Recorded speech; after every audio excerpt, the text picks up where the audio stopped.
This interview is brought to you by Midland Exploration, a dynamic and aggressive mineral exploration company focused on gold, platinum, and base metal discoveries in the province of Quebec.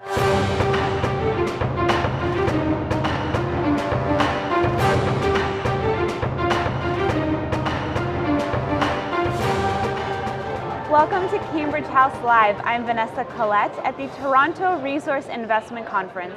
I'm joined by Dan Popescu, who is an expert on gold and silver, and we're going to have a bit of a discussion about China specifically. Welcome, Dan. Great to have you here with us. Nice being here. Dan, gold prices have significantly declined while maintaining strong demand in Asia. When will the gold price actually reflect that demand? The timing is the hardest part in finance and investments to predict. And especially for gold in this situation right now, because it can just explode based on some, we call it black swan events, but even if they are supposed to be unknown, we know they could happen, they will happen, but when, we don't know it. So it could happen in a fraction of, in about 1 day, with the price of gold exploding 300, 400, maybe in one single day, which begin the trend again. So it's unpredictable. We know why.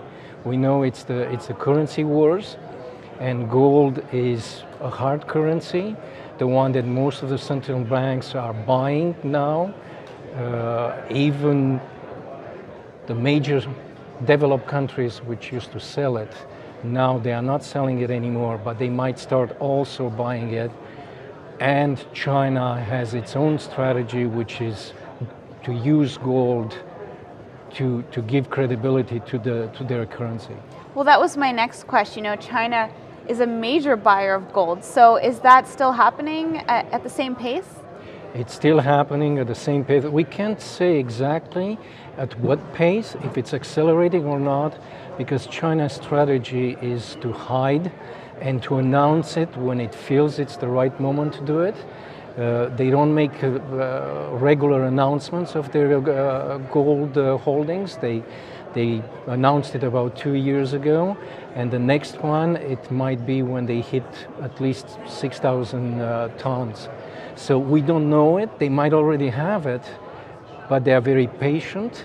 They take their time, they build their strategy, and when they feel that it's the moment, they hit.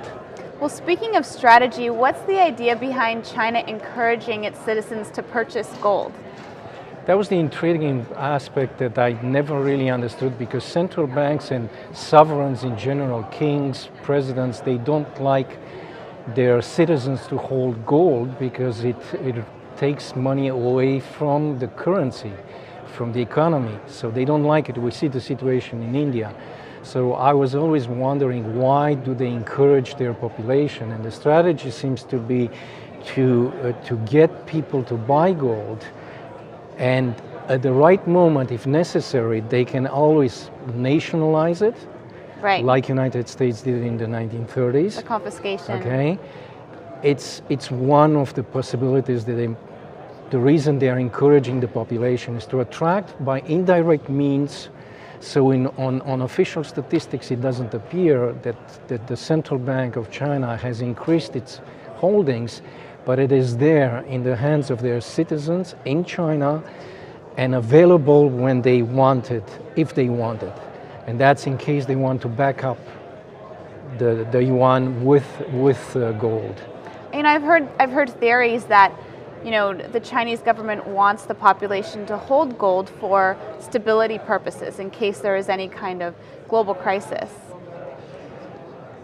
Yes, that's the reason. It's mainly that the government wants to have as much gold as possible. If there is a currency crisis, which it's almost sure we're going to have it, is it going to be in 2 or 3 years? I think it's very close.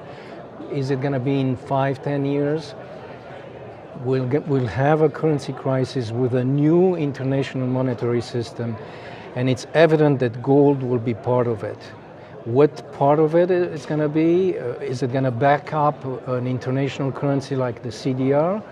or is it going to be gold standard, a full gold standard? We don't know, but it's going to be, and it could be a big conflict between China, Russia, and United States, who doesn't want to give the dollar. So you think it's a possibility that China could back the renminbi with gold? Yes, that's their strategy. They don't think that internationally they can push the yuan by itself. But if they link it to gold, if they support it with gold, that will give a credibility to their currency. And that's their strategy. Now, what do you think China's overall goal is with the renminbi? Not only China, but the whole world is dissatisfied with what started with the Bretton Woods, and especially since the delinking of gold to the US dollar. So it's now a dollar standard. And most of the countries, especially the emerging countries, don't like it. Europeans, with the goal in 1970, because that's why the crisis started, didn't like it at all and demanded gold rather than in exchange for the dollars. The crisis continued. We went down a little bit in the 80s, but it's still there. And now with the debt of United States, there is no backing for the dollar, and that's why emerging markets don't like it at all.